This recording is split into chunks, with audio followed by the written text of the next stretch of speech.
তো সবাইকে আমার নতুন একটি ভিডিওতে স্বাগতম। তো আশা করি সকলে ভালো আছেন, সুস্থ আছেন। তো আজকে আপনাদের দেখাবো যে স্ট্রোকের পরবর্তী সময়ে, যখন স্ট্রোকের পরবর্তীতে আমাদের যে কোনো এক পাশের হাত পা যখন দুর্বল হয়ে যায় বা প্যারালাইজড হয়ে যায়, তখন আমরা সেই প্যারালাইজড হাতে পায়ে কিভাবে ফিজিওথেরাপি দিয়ে থাকি সেই বিষয়টা আজকে আপনাদের সাথে তুলে ধরবো।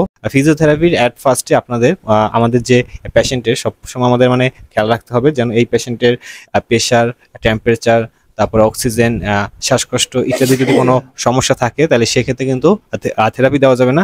এজন্য আমাদের আগে তার পূর্বে চেক করে নিতে হবে যে তার প্রেশার, তারপরে জ্বর, টেম্পারেচার, তারপর অক্সিজেন লেভেল এগুলো সবই যদি ঠিক থাকে সেক্ষেত্রে আমরা থেরাপি স্টার্ট করতে পারবো। তাহলে আজকে আমরা যে পেশেন্টকে থেরাপি দেব তার পূর্বে আমরা তার এই প্রেশার, তারপরে অক্সিজেন, তারপরে টেম্পারেচার এগুলো এখন আমরা চেক করবো এবং তারপরে তার ফিজিওথেরাপি আমরা স্টার্ট করবো।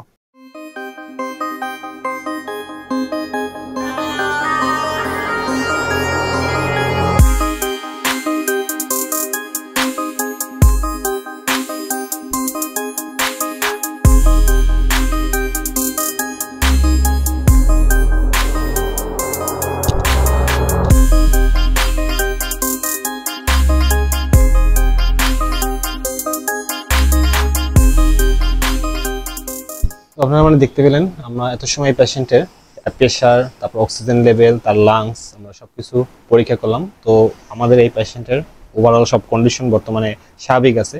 তো আমরা এখন এই পেশেন্টকে কিভাবে ফিজিওথেরাপি আমরা স্টার্ট করি সেই বিষয়টি আপনাদের সাথে সম্পূর্ণ শেয়ার করব। তো এই ভিডিওটি সকলে সাথে থাকার জন্য একান্ত অনুরোধ রইল।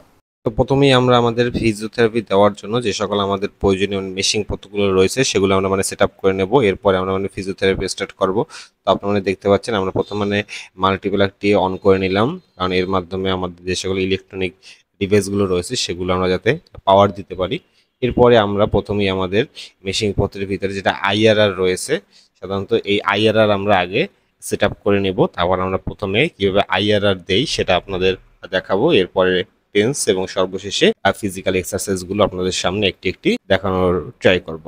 তো এখানে আমাদের আইআরআর দেওয়ার জন্য আমাদের এই পেশেন্টের পা পজিশন মতো করে নিতে হবে। এজন্য আমরা তার পায়ের নিচে একটি বালিশ দিয়ে তার পাটি প্রপার আপ পজিশনে উঠিয়ে নিলাম, যে কারণে আমাদের আইআরআর দিতে সহজ হবে।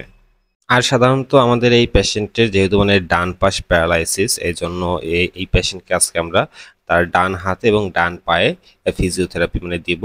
তো ফিজিওথেরাপির আমরা প্রথমে আইআরআর থেকে স্টার্ট করতেছি। আর এখানে আরেকটি কথা আপনাদের জানিয়ে রাখি, আমাদের এই আইআরআরটি আমরা 15 মিনিট দেব। তো হাতে আমরা 15 মিনিট, পায়ে এবং 15 মিনিট, মোট এই আইআরআরটি 30 মিনিট আমরা দিয়ে থাকবো।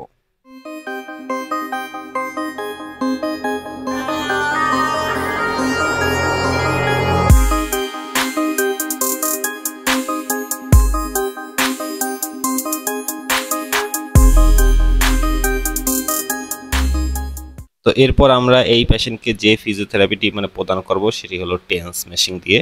আমরা এর হাতে এবং পায়ে টেন্স মেশিন দিয়ে ফিজিওথেরাপি প্রদান করব। তো টেন্স মেশিনে তেমন কোনো প্রকার বিদ্যুৎ দেওয়ার সংযোগ হয় না, কারণ এই মেশিনের ভিতরে অলরেডি ব্যাটারি থাকে এবং তার সাহায্যে এই টেন্স মেশিনটি অন করা যায়। তো এর জন্য আমাদের যে 4টি লিড থাকে, আমরা এই লিডগুলো আমরা এই পেশেন্টের হাতে স্থাপন করব এবং হাতে স্থাপন করে আমরা এই মেশিনটিও 15 মিনিটের জন্য অন করে দেব। আর এখানে যদি টেন্স মেশিনের পাওয়ারের কথা বলি সেক্ষেত্রে আপনাদের বলবো এখানে টেন্স মেশিনের প্রায় 15 পর্যন্ত এই মেশিন থেকে পাওয়ার দেওয়া যায়। তবে এখানে বলবো আমাদের এই পেশেন্ট যে পাওয়ার পর্যন্ত সে লোড নিতে পারে বা যে পাওয়ার পর্যন্ত সে সহ্য করে আমরা সেই পর্যন্ত এখানে দিব। আর এখানে আমরা এই মেশিন থেকে আমরা এই পেশেন্টকে প্রায় 10 থেকে 12 মতন পাওয়ার দিয়ে থাকি। আর টেন্স মেশিনের যদি সময়ের কথা বলি তাহলে এটাও ওই আইআরআর এর মতনই একই রকম সেম, যেমন এটাও আমরা হাতে 15 মিনিট এবং পায়ে 15 মিনিট দিয়ে থাকবো। আর টেন্স মেশিনে যে সকল প্যাডগুলো রয়েছে এই প্যাডগুলো স্থাপন করা হয় কিভাবে আপনারা এখানে এই ভিডিওর মাধ্যমে দেখতে পাচ্ছেন। এছাড়া আরও কিছু প্রসেস আছে, সেগুলো নিয়ে হয়তো অন্য কোনো ভিডিওতে আপনাদের সাথে আলোচনা করব।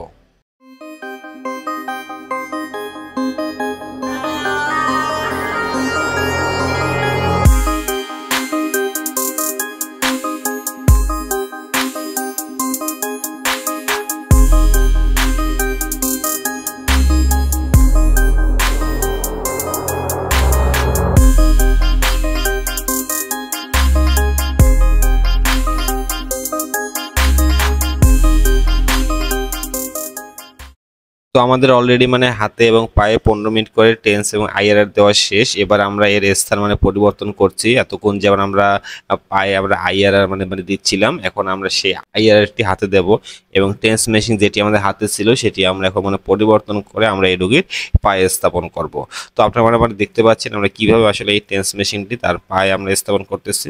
তো এখানে মোট 4টি প্যাড থাকে, তার হাঁটুর উপরে ঠিক মানে 2টি প্যাড এবং হাঁটুর নিচে আমরা 2টি প্যাড আমরা স্থাপন করলাম। এরপরে আমরা এখান থেকে পাওয়ার দিয়ে দেব। সাথে সাথে টেন্স মেশিং এর কাজ যখন মানে পায়ে মানে হতে থাকবে, ঠিক ওই পর্যায়ে আমরা আমাদের হাতে আইআরআর স্টার্ট করব। তো হাতে আইআরআর দেওয়ার পূর্বে আমাদের এই পেশেন্টের চোখের সেফটির জন্য তার চোখে হয়তো কোনো সানগ্লাস অথবা কোনো কাপড় থেকে তো চোখ আসলে ঢেকে দিতে হবে। এরপরে আমরা এখানে আইআরটি স্টার্ট করব। তো এখানে আরেকটা জিনিস আপনারা মানে খেয়াল রাখবেন, চোখ কোনোভাবেই খোলা রেখে আসলে আইআরআর মানে দেওয়া যাবে না, কারণ এই আলোটা অনেক উচ্চ তরঙ্গ দৈর্ঘ্যর, যা যদি সরাসরি আমাদের চোখের রেটিনায় যদি যায় বা চোখে যদি পড়ে সেক্ষেত্রে কিন্তু চোখ অন্ধ হয়ে যাওয়ার মতো সম্ভাবনা থাকতে পারে। এই জন্য এই বিষয়টা আমাদের সবসময় মানে খেয়াল রাখতে হবে যেন আমাদের এই আইআরআরটি কখনোই আমাদের পেশেন্টের চোখে না পড়ে।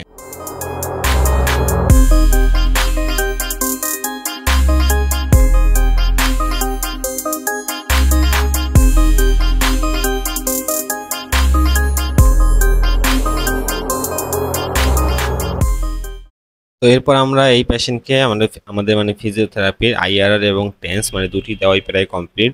এবার সর্বশেষে আমরা একে মেসেঞ্জার থেকে মেসেজ দেব। সাধারণত এটি একটি মেসেঞ্জার যেটি আপনারা মানে দেখতে পাচ্ছেন, এটিও সাধারণত বিদ্যুৎ মানে পাওয়ার সাপ্লাইয়ের মাধ্যমে এটি অন করতে হয় এবং এটি অন করার পরে আমরা এই পেশেন্টের হাতে এবং পায়ে প্রায় 10 মানে 20 মিনিটের মতন দিয়ে থাকবো। তো এখানে আপনাদের আরেকটি কথা জানিয়ে রাখি, জাস্ট এই ভিডিওতে কিন্তু মানে ফিজিওথেরাপির কি প্রসেস বা কিভাবে মানে ফিজিওথেরাপি দেওয়া হয় এই জন্য আমি এখানে সবগুলো সম্বন্ধে বিস্তারিত আলোচনা মানে করতেছি না, কারণ এখানে দেখা যায় টেন্স আইআরআর তারপরে মানে ফিজিক্যাল এক্সারসাইজ সবগুলো নিয়ে যদি মানে আলোচনা মানে বিস্তারিত হয় মানে সেক্ষেত্রে এই ভিডিওটি অনেক লং হয়ে যাবে। সেই জন্য আমি সব কিছু নিয়ে হালকা হালকা একটু আলোচনা করার মানে ট্রাই করছি। আপনারা যদি আগ্রহী হন মানে সেক্ষেত্রে এর পরবর্তী অন্য কোনো মানে এই ভিডিওতে টেন্স তারপরে আইআরআর তারপরে মানে ফিজিক্যাল এক্সারসাইজগুলো এগুলো নিয়ে আমি আলাদা আলাদা একটি মানে ভিডিও আপনাদের মাঝে আনার ট্রাই করব। সেখানে হয়তো এই সম্বন্ধে আরও বেশি বিস্তারিত ইনফরমেশন দেওয়ার ট্রাই করব।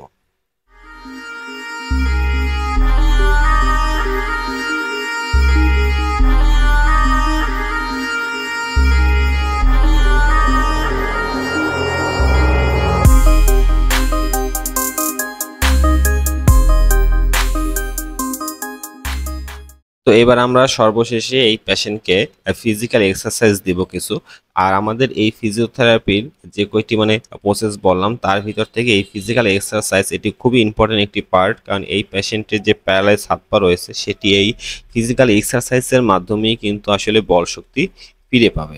আর এখানে জাস্ট আমি অল্প কিছু মানে ফিজিক্যাল এক্সারসাইজ আপনাদের সামনে মানে তুলে ধরতেছি, কারণ এখানে আসলে মানে স্ট্রোকের মানে পরবর্তী সময়ে প্যারালাইজড পেশেন্টদের জন্য অনেক ধরনের আসলে এই ফিজিক্যাল এক্সারসাইজ আসলে হয়, কিন্তু দেখা যায় সবগুলো নিয়ে যদি এখানে বিস্তারিত আপনাদের সাথে মানে আলোচনা করি সেক্ষেত্রে হয়তো এই ভিডিওটি আরও অনেক বড় হয়ে যাবে।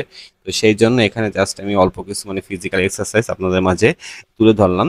যদি আপনারা আগ্রহী হন তাহলে আমাকে এই ভিডিওতে কমেন্ট করবেন, তাহলে সামনের কোনো মানে ভিডিওতে আপনাদের সাথে এই ফিজিক্যাল এক্সারসাইজ নিয়ে একটি সম্পূর্ণ মানে ভিডিও আনবো।